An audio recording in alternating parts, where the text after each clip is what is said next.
Meu nome é Dora Maria Di, sou cirurgiã dentista e represento a Domo Odontologia. E hoje a nossa pauta vai ser sobre bruxismo. Mas o que é o bruxismo? O bruxismo é um ato inconsciente que nós fazemos à noite. Do que? De ranger os dentes. É muito simples. Agora, como eu sei se eu tenho este problema? Muito bem, você vai saber no outro dia, porque você vai acordar com dor de cabeça, com dor no pescoço, com a dor generalizada na boca, sem identificar qual é o dente. Ou você vai gastar os seus dentes, você vai perceber isto porque você gasta os dentes ao fazer uma fricção entre o maxilar superior e o inferior. Mas este problema se dá somente em adulto? Não, também em criança.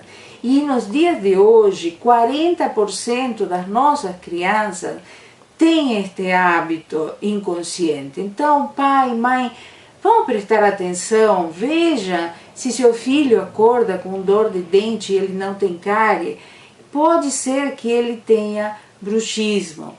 E é um problema sério, é um problema que a gente tem que cuidar desde o começo.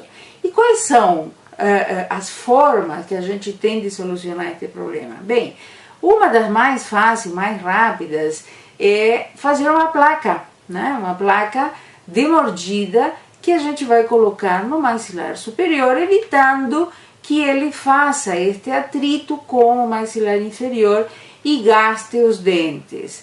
Estas plaquinhas nós aqui na Domo Odontologia fazemos para cada um dos nossos pacientes, é individual.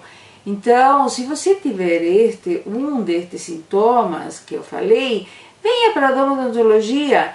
Estamos localizados, como há 40 anos, aqui na Avenida Rebouça 2907, em Pinheiros. Nossos telefones 30 73 0010 ou 30 62 8355. Venha para Domo. Obrigada.